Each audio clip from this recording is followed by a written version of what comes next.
आम इंतखाबात की गहमा गहमी शुरू। उम्मीदवारों की जानिब से कागजात की वसूली और जमा कराने का अमल जारी। रिटर्निंग अफसरान के दफातर में उम्मीदवारों का रश। कागजात नामजदगी कल शाम तक जमा कराए जा सकते हैं। इब्तदाई फहरिस्त 23 दिसंबर को जारी होगी। स्क्रूटनी 24 से 30 दिसंबर तक होगी। 13 जनवरी को इंतखाबी निशानात अलॉट किए जाएंगे।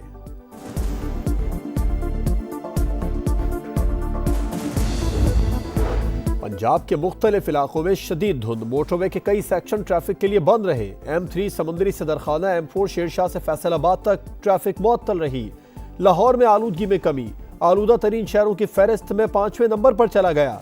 Air quality index 185 record.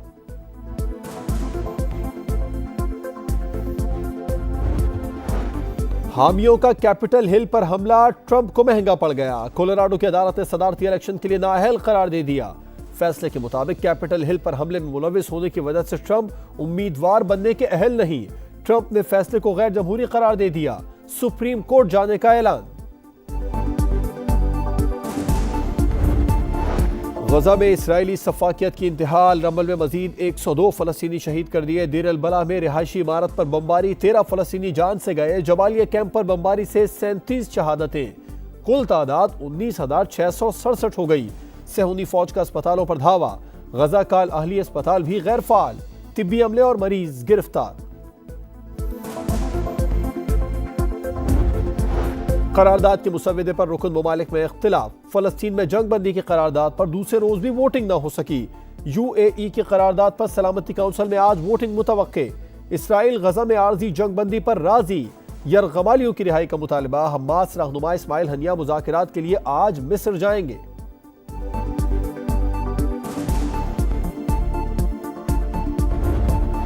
Karachi की शार फैसल पर 13 मंजिला इमारत में आतिश ज़दगी। रेस्क्यू टीमों ने 11 घंटे की मेहनत के बाद काबू पाया। चीफ फायर ऑफिसर के मुताबिक रात 12 बजे आग पर काबू पा लिया।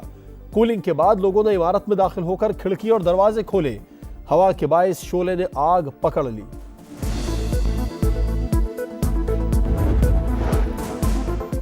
और बालाई इलाकों में गजब की सर्दी। स्कर्दू में पारा -8 डिग्री तक गिर गया। वादी नीलम में यख बस्ता हवाएं। बलूचिस्तान में सर्दी की शिद्दत बरकरार। कल्लात में दर्जा हरारत -5। कोयटा और ज़ियारत में -3। ठंडी हवाओं से कराची में भी सर्दी बढ़ गई।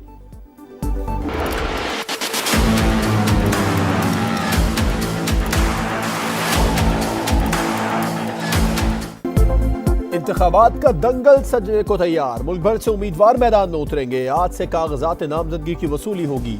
उम्मीदवार 20 से 22 दिसंबर तक कागजात जमा करा सकेंगे। इलेक्शन कमीशन के दफातर में खुसूसी काउंटर्स कायम। किसी सियासी दबाव को खातिर में नहीं लाएंगे। शफाफ इंतखाबात करवाएंगे। डिस्ट्रिक्ट रिटर्निंग अफसरान ने हल्फ उठा लिया।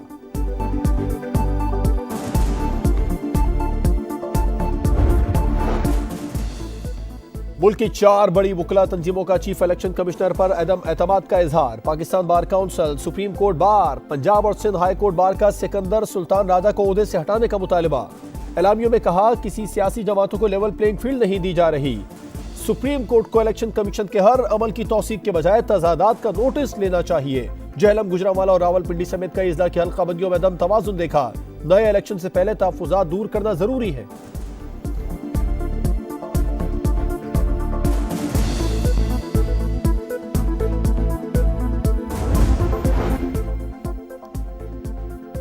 किसी के दबाव या ब्लैकमेलिंग में नहीं आएंगे। इलेक्शन कमीशन की चीफ इलेक्शन कमिश्नर के जिला में इजाफी नशिस्त देने की तरदीद। तर्जुमान के मुताबिक सिकंदर सुल्तान राजा का आबाई हल्का सरगोदा है, वहां कोई इजाफी नशिस्त नहीं दी गई। इलेक्शन कमीशन का जिला हाफिजाबाद से मुतालिक 2 और 5 रुकनी बेंच का हुक्मनामा दोबारा पब्लिक करने का फैसला। ECP तर्जुमान के मुताबिक फैसले का मकसद तमाम वजूहात और दलाइल को अवाम के सामने लाना है।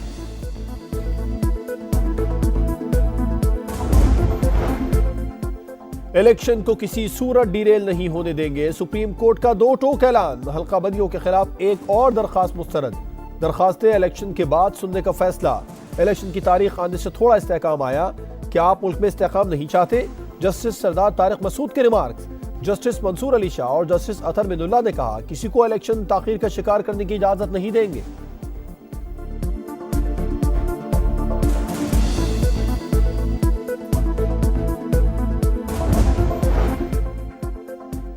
पीटीआई के इंट्रा पार्टी इंतखाबात कलअदम होंगे या इंतखाबी निशान मिलेगा? इलेक्शन कमीशन के एतराजात पर फैसला महफूज। अली जफर ने नून लीग के सूबाई इंतखाबात का हवाला दिया। 40 सवालात को इम्तियाजी सलूक करार दे दिया। चीफ इलेक्शन कमिश्नर ने कहा अभी वक्त नहीं, वरना एतराजात की तमाम तफसीलात दिखा देते। Chairman PTI barrister Gohar Khan कहते हैं बल्ले का निशान ना मिला तो उम्मीदवार आजाद इलेक्शन लड़ेंगे, फिर हॉर्स ट्रेडिंग का रास्ता खुल जाएगा।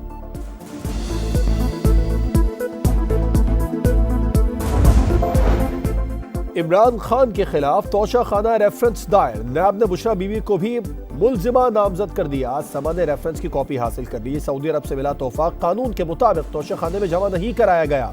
इमरान खान और बुशरा बीबी ने 58 तोहफे अपने पास रखे। वादा माफ गवाह सोहेब अब्बासी का भी बयान। बताया तोहफे की कीमत का कम तखमीना दबाव में आकर लगाया था।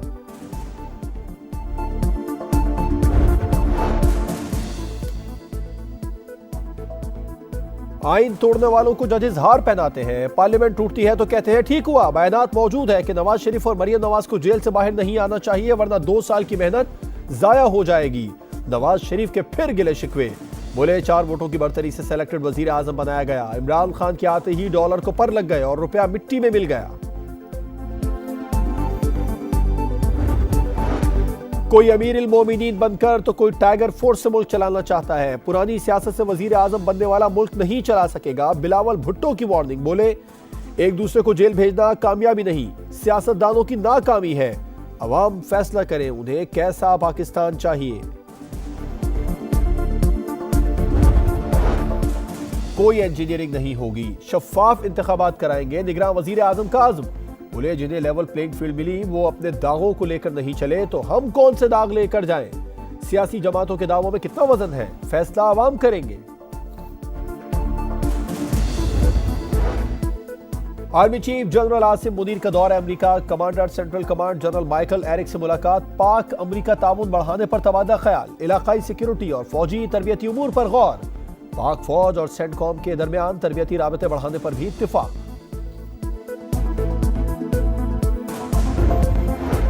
रियाद में शाह सलमान बिन अब्दुल अजीज की जेर सदारत काबीना का इजलास। गजा में इसराइली हमले रुकवाने के लिए इक़दामात का जायजा। वली अहद शहजादा मोहम्मद बिन सलमान के दौरा कतर और अमीर कतर शेख तमीम बिन हमद अल सानी के साथ होने वाली बातचीत का जायजा लिया गया। अमीर कुवैत के इंतकाल पर इजहार ताज़ियत। नए अमीर शेख मशल अहमद अल जाबर अल सबा को मुल्क की क़यादत संभालने पर मुबारकबाद दी। अहम खबर दें आपको, एफआई एंटी करप्शन सर्कल ने ड्रग रेगुलेटरी अथॉरिटी के साबिक चेयरमैन शेख अख्तर को गिरफ्तार कर लिया है। तफसीलात जानेंगे समा के नुमाइंदे कमरुल मुनव्वर से। कमर, किस इल्जाम के तहत गिरफ्तार किया गया शेख अख्तर को?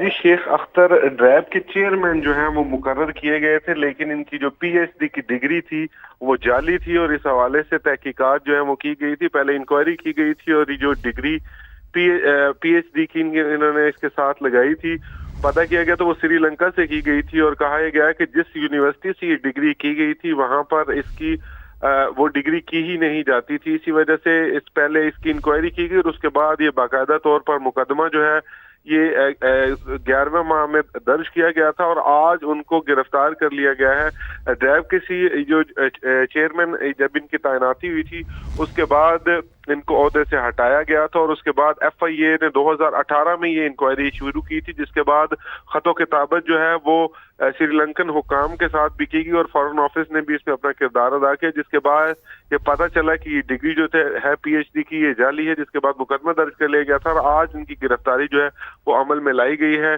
और इनको गिरफ्तार करके एंटी करप्शन सर्कल जो एफआईए वहां मुंतकिल भी कर दिया गया है। कमरुल मुनव्वर, आपका शुक्रिया तफसीलात से आगाह करने के लिए।